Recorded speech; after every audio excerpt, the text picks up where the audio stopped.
ዶክተር መሄድ ነው? አዎ ይዞር ሰላም ብዙ ተጫወት። አሁን የወሰድኩት ናሙና ሆስፒታል ማስገባት አለብን። እሺ ወይዘሪት ቃል በቅርቡ ጉድሽ ይወጣል። እሺ ዶክተር አመሰግናለሁ። ምንም ማለት አይደለም፣ ስራዬን ነው የሰራሁት። ቢሆንም ይገባሃል ካልሽ እንግዲህ ምን ይደረጋል። ደህና ነኝ። እሺ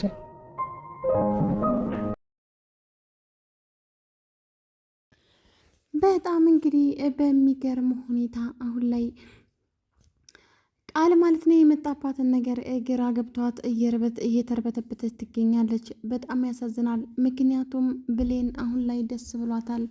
የቃል እውነታ ሊወጣ ነው ሊፈነዳ ነው በማለትም ጓጉታ ተነስታለች። ግን ደግሞ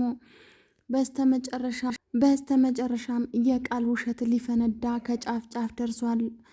እናም ወይዘሮ ሰላም አሁን ላይ በጣም ደስተኛ ናት። ምክንያቱም የልጇን ማንነት ልታውቅ ከጫፍ ደርሳለች።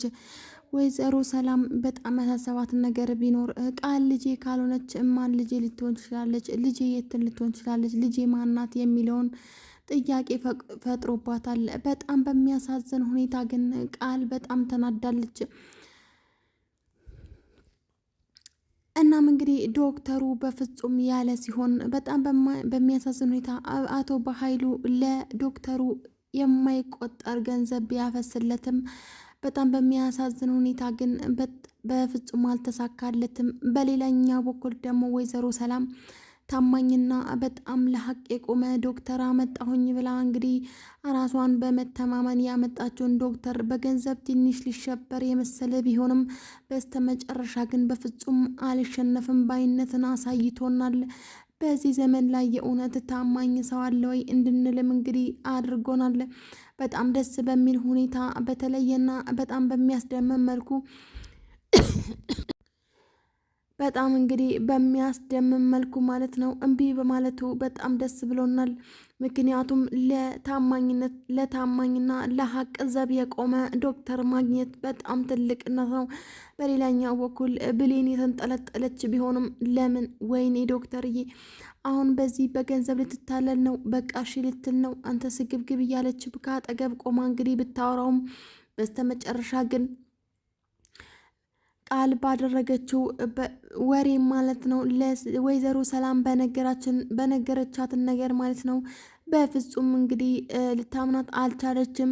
ብሌን ለወይዘሮ ሰላም ቶሎ ብለሽ ድረሽ የባክሽን ሀሳቡን ሊያስቀይረው ነው ብላ ልትነግረው በተነሳችበት ሰዓት ነበረ አቶ በኃይሉ ስልኩን ያነሳው። አቶ በኃይሉ እንዲህ በማለት ተናግሯል። አንቺ ማትረቢ፣ አንቺ ገረድ ምን አባሽ ፈልገሽ ነው እህቴ ስልክ ላይ የምትደውይው? ደግሞ ምን ልትነግሪያት ነው? በማለትም እንግዲህ አርበትብቷታል። እናም እንግዲህ ቃል በመደንገጥና በመርበትበት ስልኩን ጥርቅም አድርጋ ተዘጋዋለች። በጣም እንግዲህ በሚያሳፍር እናም እንግዲህ አቶ በኃይሉ ዶክተሩ ግን ስላልተስማማ በጣም ተናዷል። እንዴት ቢደፍረኝ ነው? ምን አይነት ዶክተር ቢሆን ነው እንደዚህ እምቢ ያለኝ? በማለትም በጣም ተናዷል። ምክንያቱም እስከ ዛሬ ድረስ አቶ በኃይሉ ብዙ ነገር የሚያደርገው በገንዘብ ኃይል ሲሆን ግን ደግሞ የወይዘሮ ሰላም ገንዘቧን ምን ያክል ቢሆን ነው የወይዘሮን ሰላም ሀብትና ንብረት ለማግኘት ማለት ነው የማይቆጠሩ ገንዘብ እስከ መክፈል ድረስ የሚያበቃው ምን እንደሆነ ምንም የታወቀ ነገር የለም። ግን ደግሞ አሁን ላይ አቶ ሳሚ ባደረገውን የስልክ ጥሪ ማለት ነው ብዙ ነገርን ቀይሯል። የወይዘሮን ሰላም አይን መክፈት፣ የብሌን ደግሞ መንቃት፣ እንዲሁም ደግሞ የብሌን እኔና እትዬ እኮ በጣም ነው የምንመሳሰለው፣ ዶክተሩ ለምንድን ነው አፍጥጦ የሚያየኝም ብላም ምናልባት ልጇ ልሆን እችላለሁ እንዴ በማለትም እንግዲህ ጥርጣሬ ውስጥ አስገብቷታል። በጣም እንግዲህ በሚያሳዝንም ሁኔታ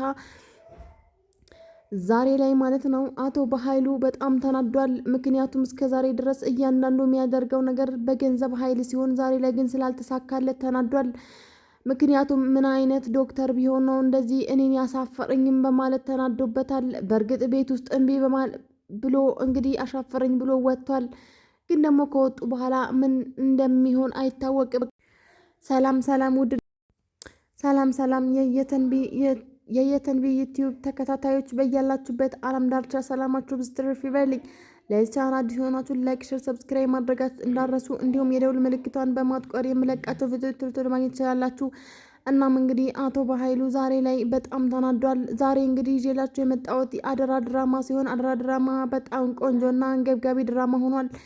እናም ማለት ነው ወይዘሮ ሰላም ልጇን ትወቅ ወይንም ብሌን እናቷን ትወቅ የምትሉ ኮሜንት ላይ ያስቀምጡልኝ። በጣም ደስና የሚልና አጓጉ የሆነ ድራማ ሆኗል። ብዙ ጊዜ በእርግጥ ኢትዮጵያ ላይ የማይሆንና የማይደረጉ እውነታዎችን እየሰማንና እያየን ቢሆንም ይሄንን ግን ድራማ በጣም አስደማሚ ሆኗል። ውድ የተከበራችሁ የአደራ ድራማ ተከታታዮች በያላችሁበት ሰላማችሁ ይብዛልኝ። እንዲሁም ለዚህ ቻናል አዲስ የሆናችሁ ላይክ፣ ሼር፣ ሰብስክራይብ ማድረጋችሁን እንዳትረሱ። እናም ቻናሉን ከወደዳችሁት አበረታቱን ማለት ነው። የምንለቃቸውን እያንዳንዱን በስቴፕ ባይ ስቴፕ ይዘናችሁላችሁ እንመጣለን። ከእናንተ የሚጠበቀው ላይክ፣ ሼር በማድረግ ብቻ ነው ማለት ነው። ውድ ተመልካቾቻችን ዛሬ ላይ ወይዘሮ ሰላም መንቃቷ ሁላችንም ያስደስተን ቢሆንም ግን የዶክተሩን ሀሳብ መቀየር በጣም አስደምሞናል። ግን እንሻላ ሀሳቡን አይቀይርም ብለን እናስባለን። ውድ ተመልካቾቼ ቀጥታ ወደ ድራማው እንገባለን። እናም እንግዲህ ብሌን በጣም የተጨነቀች ቢሆንም ግን ደግሞ ወይዘሮ ሰላም መስማት የሌለባትን ነገር ሰምታ ከቃል ክላስ ትወጣለች። እናም እንግዲህ ያንን ስታይ ግን እኔ ብሌን እንደ ልጅ የነበር ማየት ግን ደግሞ ከዳችኝ በማለትም ተናግራለች። በጣም በሚያሳፍር ሁኔታ ግን አሁን ላይ ቃል ተናዳ ማለት ነው ይሄን የተናገረች ቢሆንም እናም ሀሳቡን የዶክተሩን ለማስቀየር ብቻ ያደረገችው ሰበብ ቢሆንም ግን አሁን ላይ አስከፍለዋለሁ በማለትም እንግዲህ የተናገረቻትን ነገር አስከፍለዋለሁ፣ አሳስረዋለሁ ስትል በጣም ተሰምቷታል ማለት ነው። ምክንያቱም እሱን እንድታሳስርባትና ዳጊ እንዲታሰርና በፍጹም እውነታውን እንዲወጣ ስለማትፈልግ እባክሽን እናቴ በምትላት ጊዜ እባክሽ ወደዛ ይጅልኝ፣ ከዚህ በኋላ ምርመራውን እስከሚመጣ ድረስ እናቴ እንዳትይኝ በማለትም ተናግራታለች። በጣም ያሳፍራል። በጣም በሚያሳፍር ሁኔታ ግን አሁን ላይ ቃል አሁንም እናቴን ማለቷን አልተወችም። ምክንያቱም አስመሳይና በጣም አጭበርባሪ ስለሆነች በፍጹም እንዲታወቅባት አትፈልግም። እሷ ግን ብዙ ጊዜ ከዛ ቤት ለማምለጥና ለመውጣት የሞከረች ቢሆንም አቶ በኃይሉ ግን በፍጹም እኔ እኮ መላላጣም፣ በፍጹም አንቺ ከዚህ ቤት መውጣት የለብሽም፣ እንደዛ ግን ካደረግሽ በፍጹም እኛ ውሸታምና አጭበርባሪ እንደሆንን ይደረስብናል። በፍጹም አንቺ እንደዛ ማድረግ የለብሽም፣ እያንዳንዱን ነገር ወሬውን እኔ ራሴ እቆጣጠረዋለሁ በማለትም ተናግሯታል። እሷም እንግዲህ እሺ በማለት ነበረ ቤቱ ላይ መኖሯን የቀጠለችው። ወይዘሮ ሰላም ግን እያንዳንዱ የሚያስቡትን ነገር ምን አስባችሁ ነው እናንተ ተንኮለኞች በማለትም በውስጧ ታብሰለስላለች። በጣም ጎበዝና ነቄ የሆነችውን ወይዘሮ ሰላም አሁን ላይ በማንንም ሰው አልታለልም፣ እስካሁን ድረስ ተጫወታችሁብኝ፣ ይበቃችኋል በማለትም ተናግራለች። በጣም እንግዲህ በሚያስደምም መልኩ አሁን ላይ አቶ በኃይሉ በጣም የተናደደና የተበሳጨ ቢሆንም እህቱን አሁንም እንደ ድሮ መስላ ማንም ዝም በይ አንቺ አይመለከትሽም፣ እስቲ ዝም በይ እኛ ያናድርጓል እኛን ጨርሷል የሚለውን ነገር ዛሬ ላይ እንደማይሰራ ሲያቅ ማለት ነው በጣም ተናዷል። በጣም በሚያሳፍር